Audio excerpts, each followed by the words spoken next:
Les forêts méditerranéennes, comme vous le savez, ce n'est pas des forêts productives de bois. Donc, ce n'est pas le principal produit que les forêts méditerranéennes donnent. Mais par contre, il y a toute une multitude de biens et services dans cette région qui est une région unique dans le monde. Non seulement c'est un hotspot de biodiversité, mais ces forêts ont donné beaucoup de biens et de services depuis nos ancêtres jusqu'à nos jours. Ils continuent à donner ces services et ces produits et ces biens. Donc, parmi les biens les plus importants, en plus des valeurs écologiques, comme je l'ai mentionné, de la protection de l'eau, de l'environnement, les terres et la valeur du paysage, nous avons les produits forestiers non ligneux.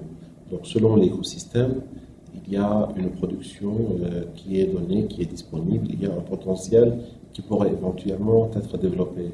Il y a des produits qui sont bien valorisés dans des pays, alors que dans d'autres, ils ne le sont pas, alors que ces produits existent. Avant, et je parle de l'exemple du carobier, il y a 20 ans, le carobier n'avait pas une valeur très importante sur le marché international.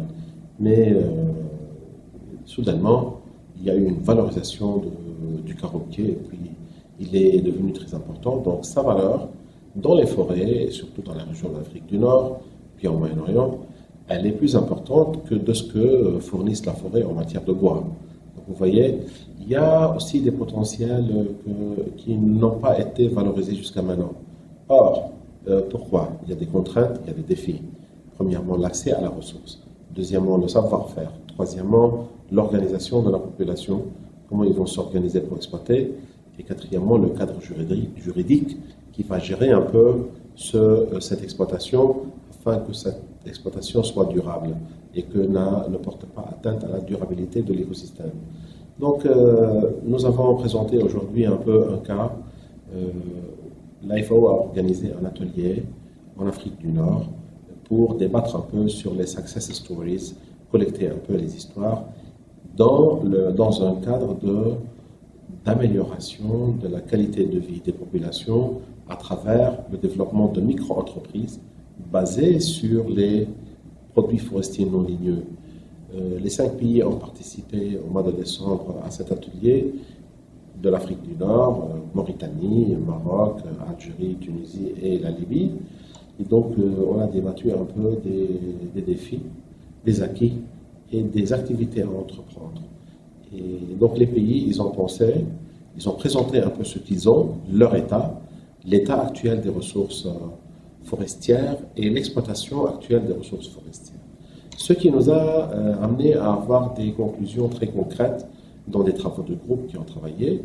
Et ben, tout le monde était d'accord dans les groupes qu'il y a des acquis, il y a beaucoup d'acquis, il y a beaucoup de réalisations, un bon savoir-faire dans quelques pays, moins dans d'autres, une bonne organisation dans quelques pays, moins dans d'autres.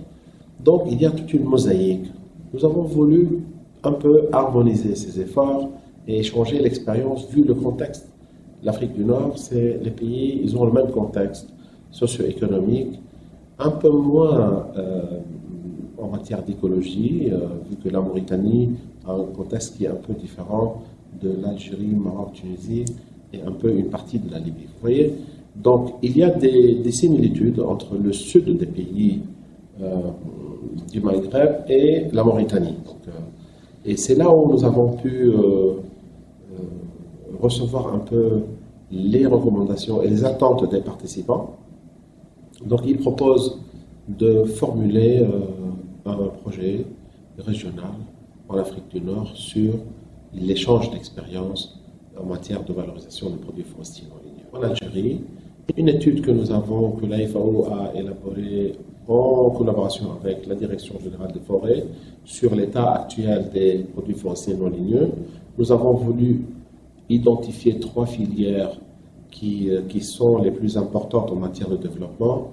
La Direction générale des forêts a identifié les 3 principales filières qui sont le carobier, le romarin et le pin pignon. Une grande filière qui est plus importante, elle a été prise en compte dans un autre projet financé par le Fonds pour l'environnement mondial et la DGF, qui est le développement des écosystèmes subéricoles et la conservation et l'exploitation durable. Donc c'est les forêts de chêne-liège, leur préservation, développement et exploitation durable. Donc voilà un peu le cadre des produits forestiers non ligneux en Algérie, un peu le contexte plus global en Afrique du Nord. Et vu que nous sommes au Liban, donc nous profitons de la présence de tous les experts de la Méditerranée pour voir un peu l'état d'avancement et l'innovation en matière d'aménagement des forêts, de réhabilitation des espaces forestiers dégradés, ainsi que l'aménagement et la gestion durable de ces espaces.